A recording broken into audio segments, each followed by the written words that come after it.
وآتينا عيسى ابن مريم البينات وأيدناه بروح القدس আমি ঈসাকে সুস্পষ্ট নিদর্শনাবলী দান করেছি, সাথে সাথে জিবরিল আমিন রূহুল কুদুসের সাহায্যে আমি তাকে সবার কাছে সম্মানিত করেছি। ওয়া আইয়াদনাহু বিরূহিল কুদুস, আমি তাকে বিরূহিল কুদুস, এই রূহুল কুদুস দ্বারা উদ্দেশ্য জিবরিল, আমি তাকে জিবরিলের মাধ্যমে সাহায্য করেছি। হযরত আব্দুল্লাহ ইবনে মাসউদ রাদিয়াল্লাহু তাআলা আনহুমা থেকে বর্ণিত, ওয়া আতাইনা ঈসা ইবনে মারইয়াম আল বাইয়িনাত, আমি ঈসা ইবনে মারইয়ামকে দান করেছি বাইয়িনাত, সুস্পষ্ট নিদর্শনাবলী। এই সুস্পষ্ট নিদর্শনাবলী দ্বারা উদ্দেশ্য কি? আল্লাহ পাক রব্বুল আলামিন যখন ঈসা আলাইহিসসালাতু ওয়াসসালামকে দুনিয়াতে প্রেরণ করলেন, তখন ঈসা আলাইহিসসালাতু ওয়াসসালামের জাতিরাই ঈসাকে প্রত্যাখ্যান করেছিল। তিনি দুনিয়াতে এসে কথা বলেছিলেন, বিআয়াতিম মির রাব্বিকুম, আমি তোমাদের প্রতিপালকের পক্ষ থেকে নিদর্শনের সাথে প্রেরিত হয়েছি। তো এই কথা যখন তিনি বললেন তার জাতিকে, তখন তার জাতি বলল, আপনি মিথ্যাবাদী, আপনি যা বলছেন তার কোনোটাই আমরা বিশ্বাস করি না, তার কোনোটাই আমরা কি করি না, বিশ্বাস করি না। হযরত ঈসা আলাইহিসসালাতু ওয়াসসালাম তিনি যা নিয়ে আসছেন এই সমস্ত বিধিবিধানগুলো ওই জাতির মতের বিরুদ্ধে ছিল। তা আল্লাহ পাক রব্বুল আলামিন তার প্রতি বিশ্বাস আনার জন্য, তিনি যে সত্যবাদী, তিনি যে সত্য নবী, এই কথাগুলো প্রমাণ করার জন্য আল্লাহ তাআলা ওনাকে বিশেষ কিছু নিদর্শন দান করেছেন এবং হযরত জিবরাইল আমিনের মাধ্যমে তাকে সাহায্য করেছিলেন। সুবহানাল্লাহ। ওয়া আতাইনা ঈসা ইবনে মারইয়াম আল বাইয়িনাতি ওয়া আইয়াদনাহু বিরূহিল কুদুস, আমি ঈসাকে সুস্পষ্ট নিদর্শনাবলী দান করেছি, সাথে সাথে জিবরিল আমিন রূহুল কুদুসের সাহায্যে আমি তাকে সবার কাছে সম্মানিত করেছি। ওয়া আইয়াদনাহু বিরূহিল কুদুস, আমি তাকে বিরূহিল কুদুস, এই রূহুল কুদুস দ্বারা উদ্দেশ্য জিবরিল, আমি তাকে জিবরিলের মাধ্যমে সাহায্য করেছি। হযরত আব্দুল্লাহ ইবনে মাসউদ রাদিয়াল্লাহু তাআলা আনহুমা থেকে বর্ণিত, তাফসীরের কিতাবের মধ্যে আসছে ওয়া আইয়াদনাহু বিরূহিল কুদুস। আব্দুল্লাহ ইবনে মাসউদ রাদিয়াল্লাহু তাআলা আনহুমা বর্ণনা করছেন, এই রূহুল কুদুস দ্বারা উদ্দেশ্য হযরত জিবরিল আমিন আলাইহিস সালাতু ওয়াস সালাম। হযরত আব্দুল্লাহ ইবনে আব্বাস রাদিয়াল্লাহু তাআলা আনহুমা থেকে ক্রমাগতভাবে ইমাম সুদ্দী রাহমাতুল্লাহি আলাইহি বর্ণনা করছেন, আল্লাহ পাক রব্বুল আলামিন দুনিয়াতে ঈসাকে প্রেরণ করার পর যখন ঈসার জাতি ঈসাকে অমান্য করা শুরু করে দিল, ঈসাকে যখন প্রত্যাখ্যান করা শুরু করে দিল, তখন আল্লাহ তাআলা ঈসাকে সবার সম্মুখে সত্যরূপে প্রতিষ্ঠিত করার জন্য, তখন আল্লাহ তাআলা ঈসাকে সবার সম্মুখে নবী হিসাবে প্রতিষ্ঠিত করার জন্য, তিনি যে সত্য নবী সত্য রাসূল তা সকলের নিকট প্রমাণিত করার জন্য আল্লাহ তাআলা ওনার কাছে জিবরিল আমিনকে পাঠিয়ে এমন এমন ঘটনা ঘটিয়েছেন যার দ্বারা প্রমাণ হয় তিনি সত্য নবী ও সত্য রাসূল। সুবহানাল্লাহ। যুগে যুগে যত নবী রাসূল আল্লাহ তাআলা দুনিয়াতে পাঠিয়েছেন, সমস্ত নবী রাসূলের পিছনে, সমস্ত নবী রাসূলকে সত্যে প্রমাণিত করার পিছনে একজনের হাত রয়েছে, তিনি হচ্ছেন আল্লাহ, আর যার মাধ্যমে ঘটিয়েছেন তিনি হচ্ছেন হযরত জিবরাইল আমিন আলাইহিস সালাতু ওয়াস সালাম। সুবহানাল্লাহ। আল্লাহ পাক রব্বুল আলামিন বলছেন, জিবরাইল আলাইহিস সালাতু ওয়াস সালামের মাধ্যমে ঈসাকে কিভাবে সত্য নবী হিসাবে প্রমাণিত করা হয়েছে। নাম্বার 1, আল্লাহ তাআলা ঈসা নবীকে কয়েকটা গুণ দান করেছেন, তার মধ্যে 1 নাম্বার গুণ হচ্ছে তিনি মৃত ব্যক্তিকে জীবিত করতে পারতেন। সুবহানাল্লাহ।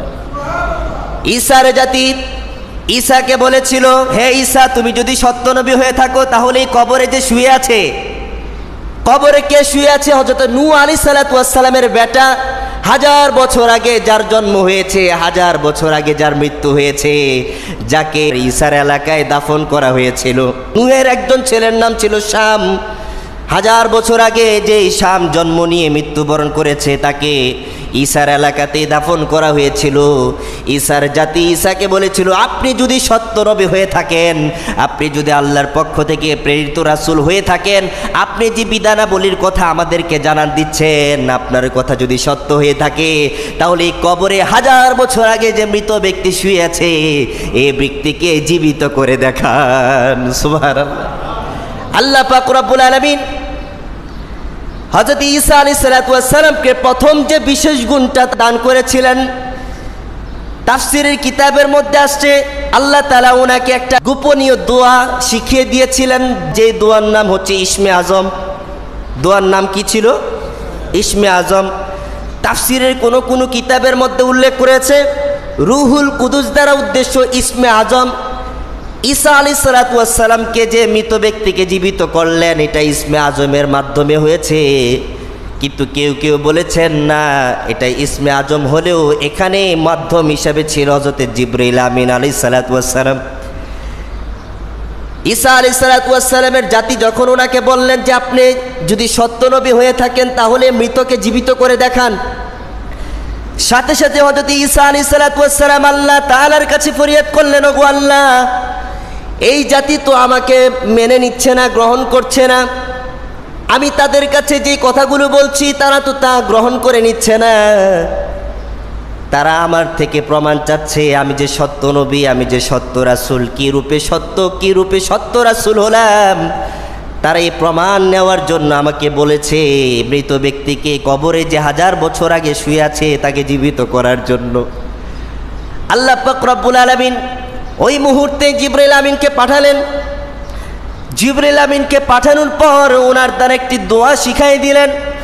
দোয়া পাঠ করে হযরত ঈসা আলাইহিস সালাতু ওয়াস সালাম ওই কবরের সামনে দাঁড়িয়ে মৃত ব্যক্তিকে সম্বোধন করে বললেন, ও হে আল্লাহর বান্দা, তুমি যদি আল্লাহর বান্দা হয়ে থাকো, তুমি যদি সত্যই যদি মৃত্যুবরণ করে থাকো, আর তুমি যদি আমার কথা শুনে থাকো, তুমি যদি আমার কথা শ্রবণ করে থাকো, তাহলে তুমি আল্লাহর হুকুমে জীবিত হয়ে যাও। কার হুকুমে জীবিত হয়ে যাও? আল্লাহর হুকুমে জীবিত হয়ে যাও। এখান থেকে একটা শিক্ষা আছে, আল্লাহ তাআলা বান্দাকে যতই মুজিজা দান করুক না কেন, সমস্ত মুজিজার পিছনে একমাত্র আল্লাহর হাত আছে। আল্লাহর সাহায্য ছাড়া বান্দা কিছুই করতে পারে না, নবীরাও কিছু করতে পারে না। ঈসা নবী বলতে পারতেন, হে আল্লাহর বান্দা, তুমি যদি আমার কথা শুনতে পাও তাহলে আমার হুকুমে দাঁড়াও, এই কথা বলতে পারতেন। কিন্তু উনি এই কথা না বলে বলেছেন আপনি আল্লাহর হুকুমে দাঁড়ান। অর্থাৎ হে নূহের পুত্র শাম, আপনি যে এখানে ঘুমিয়ে আছেন, আপনি যদি আল্লাহর বান্দা হয়ে থাকেন, আপনি যদি আমার কথা শুনে থাকেন, আপনি আল্লাহর হুকুমে জীবিত হয়ে যান। বলার পরপরই কবর ফেটে গেছে। কবর অটোমেটিক ফেটে গিয়ে সে কবর ছিদ্র করে কবর থেকে নূহ আলাইহিস সালাতু ওয়াস সালামের ছেলে জীবিত হয়ে হযরত ঈসা আলাইহিস সালাতু ওয়াস সালামের সাথে হাতে মুসাফা করলেন, বললেন, হে আল্লাহর নবী ঈসা, আপনি সত্য নবী, আপনি আমাকে ডাক দিয়েছেন, আর আল্লাহ তাআলার হুকুমে আমি জীবিত হয়ে গেছি। জীবিত হয়ে তিনি প্রমাণ করে দিলেন ঈসা আলাইহিস সালাতু ওয়াস সালাম তিনি যে তোমাদের কাছে যে বাণী নিয়ে এসেছে, যে বার্তা নিয়ে এসেছে, তা মিথ্যা নয়, তা সত্য। আজকে তো তোমরা প্রমাণ পেয়ে গেলে, তিনি যদি নবী না হতেন তাহলে ওনার কথায় আমি কখনো কবর থেকে উঠতাম না। প্রথম প্রমাণ, আল্লাহ তাআলা তার যেই সকল বান্দা বান্দীদেরকে পছন্দ করেন, আল্লাহ তাআলা যেই সকল বান্দা বান্দীদের দ্বারা চান যে সে দুনিয়াতে সমাজে হেদায়েতের আলো ছড়াবেন, হেদায়েতের নূর ছড়াবেন, আল্লাহ তাআলা তাকে এমন কিছু বিশেষ জ্ঞান দান করেন যেই জ্ঞান সমাজের অন্য লোকের চাইতেও বেশি, অন্যান্য লোকের জ্ঞানের চাইতেও বেশি জ্ঞানী হয়ে থাকে। আজকে যে আপনারা এই জুমাতে আসছেন, আমারই আলোচনা শুনেন, বিষয়টা এরকম নয়। আপনারা যখন বিভিন্ন ছুটিতে বাড়িতে যান, বিভিন্ন জায়গায় সফরে যান, আমার মতো বা আমার চেয়ে আরও অনেক বড় বড় বড় আল্লামা, বড় বড় আলেমদেরকে দেখবেন মসজিদে আলোচনা করতেছে, করে না? করে। আপনারা যে সে আলোচনায় বসেন, সে আলোচনা দীর্ঘক্ষণ ঘন্টার পর ঘন্টা বসে যে শ্রবণ করেন, কেন শোনেন? আপনারা বেশি জানেন বলে শোনেন নাকি? আপনারা বেশি জানেন বলে শোনেন, না জানেন না বলে শোনেন? জানেন না বলে শোনেন। কিন্তু আদব হচ্ছে যিনি জানেন তার জানার কোনো শেষ নাই, আর যিনি জানেন না তিনি তো জানবেনই। আদব হচ্ছে যিনি জানেন তার জানার কোনো শেষ নাই, তিনি যেটা জানেন তার মধ্যে আরও অনেক হিকমত রহস্য লুকিয়ে থাকতে পারে, সেটা সে তার চেয়ে বেশি